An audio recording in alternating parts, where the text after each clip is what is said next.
अस्सलाम वालेकुम friends, welcome to our channel. उम्मीद करती हूँ आप सब खैरियत से होंगे। तो आज हम आपके साथ विंटर स्पेशल विटामिन सी से भरपूर एक बहुत ही मज़े की ड्रिंक जो है बनाने वाली हैं। और आगे रमज़ान शरीफ भी आ रहा है तो इंशाल्लाह ये ज़रूर बनाएं। और 2 से 3 इंग्रेडिएंट्स इसके अंदर सिर्फ ऐड होते हैं। तो सबसे पहले हम माल्टे हमने लिए हुए थे, ये आप देख रहे हैं ऑरेंजेस 3 लिए और इसके हमने बीच बीच में से निकाल दिए। बस आप लोगों ने सिर्फ इसको पील कर लेना है इसको।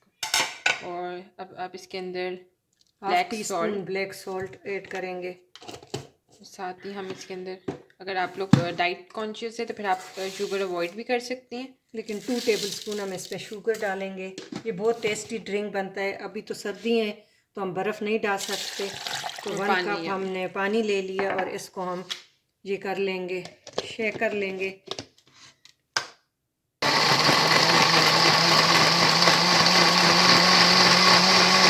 तो ये आप देख रहे हैं अच्छी तरह ये शेक हो चुके हैं। अब हमने खाली बाउल लिए, उसके अंदर हमने एक पहले स्ट्रेनर लिए और स्पैचुला से हम इसको इस तरह स्ट्रेन कर लेंगे कि जो पल्प है वो इसमें रह जाएगा। और ये इतना टेस्टी और ये लेकिन खूब चिल हो तो और टेस्ट, लेकिन इन दिनों में तो हम चिल नहीं पी सकते। तो इंशाल्लाह रमज़ान शरीफ में आगे ऑरेंजेस आपको फ्रीज़ करने का तरीका भी बताएंगे कि ऑरेंजेस फ्रीज़ कैसे होते हैं रमज़ान शरीफ के लिए इंशाल्लाह।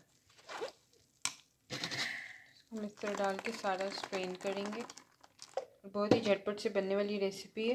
डिफरेंट जूस की भी रेसिपी हम शेयर करेंगे आप लोगों से रमज़ान से पहले, ताकि आपको रमज़ान में इजी फील हो, आप लोग पहले ही बना के जो है, क्योंकि वो इबादतों का महीना है, फिर सिर्फ इबादत ही बंदा, तो ये पहले से प्रिपरेशन हम कर लें। इंशाल्लाह 1 महीने ही ज़िंदगी रही तो रह गए, तो ये अगर एक आध बीच रह गया वो भी इसमें हो जाएगा और पल्प भी सारा इसमें रह जाएगा। ये देख रहे हैं इस तरह। देखिए पल्प सिर्फ रह गया और बहुत इजी वे में, ना मैं और कोई हाथ दुखाने ना कुछ, बस छीला और पील के बीज निकाले और ब्लेंडर में डाला और माशाल्लाह बहुत टेस्टी जूस। और 1 कप पानी आप डालेंगे तो 2 से 3 कप बन जाएंगे। तो अब हमने एक बड़ा मग सा ले लिया और उसके अंदर जो है हम अपना जूस जो ये है देखिए माशाल्लाह कितना गाढ़ा और मिल्की टेक्सचर है इसका, मिल्की ये जैसे मिल्क शेक हो। हाँ जी, तो और ज़रूर ट्राई करिएगा, बहुत ही झटपट सी बनने वाली ये रेसिपी है। और हमें कमेंट सेक्शन में बताइए आपको कैसी लगी। और इसी तरह हम आपके साथ और भी लेटेस्ट वीडियोस जो हैं वो शेयर करते रहा करेंगे। तो हमारे चैनल को लाजमी सब्सक्राइब करें। Thank you for watching.